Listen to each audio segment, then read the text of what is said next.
The fifth and final freedom is the freedom from fear and distress, ensuring conditions and treatment which avoid mental suffering as much as possible.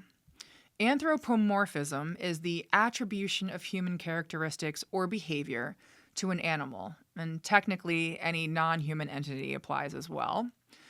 Some folks would say that this is wrong or counterproductive to do so, to make assumptions about animals feeling very human emotions. But sometimes it's necessary.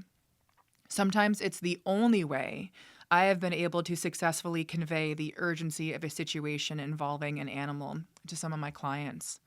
And as a hospice veterinarian, I absolutely utilize this method, so to speak, on a daily basis.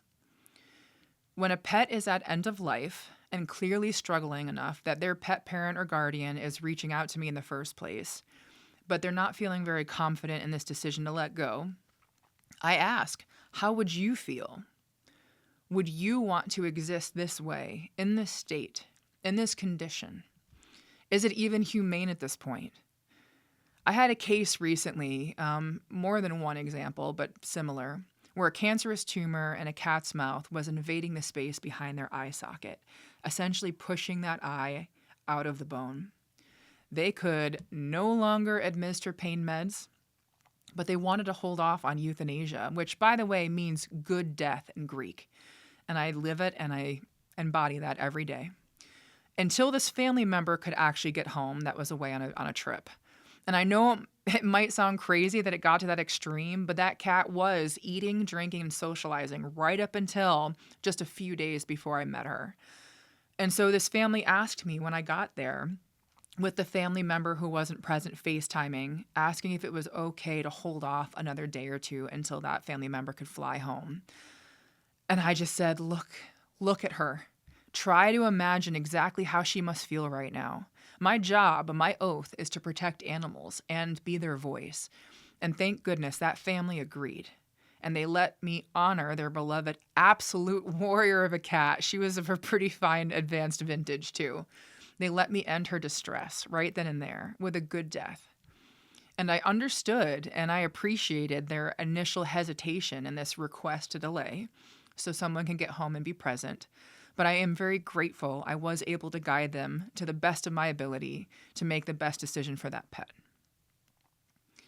Now, I am not always successful, and honestly, that is what is the hardest part of my job.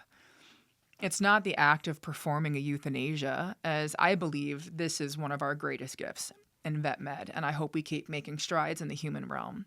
To be able to prevent and end suffering in animals or a living being when it's at end of life.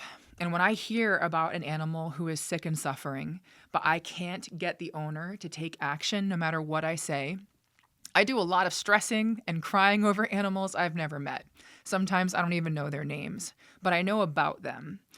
And that I failed to help. I couldn't get through to their pet parents. And it's brutal. And my suffering is on the house because I generally don't charge for initial consultations.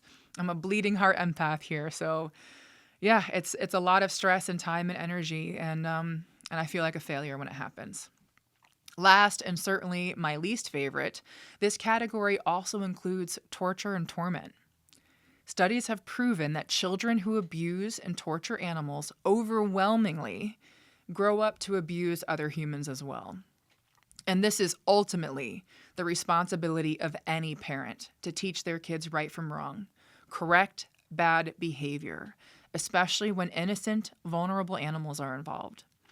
And this isn't just about malicious intent either. There's young human babies who just don't know any better.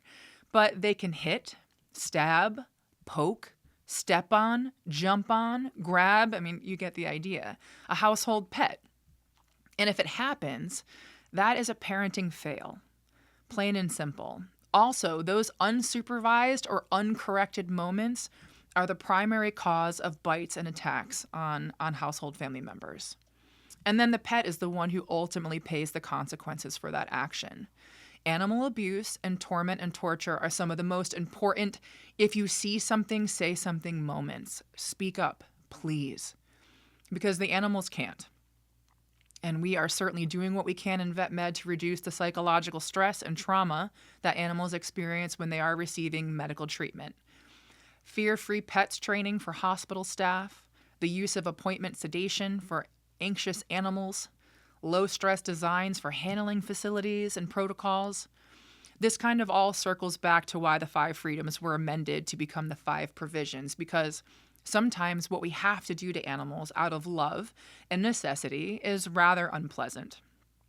But it's still in the overall best interest of the animal. So I have a lot of people who say things like, well, it stresses my animal out to go to the vet, so I just don't take them anymore.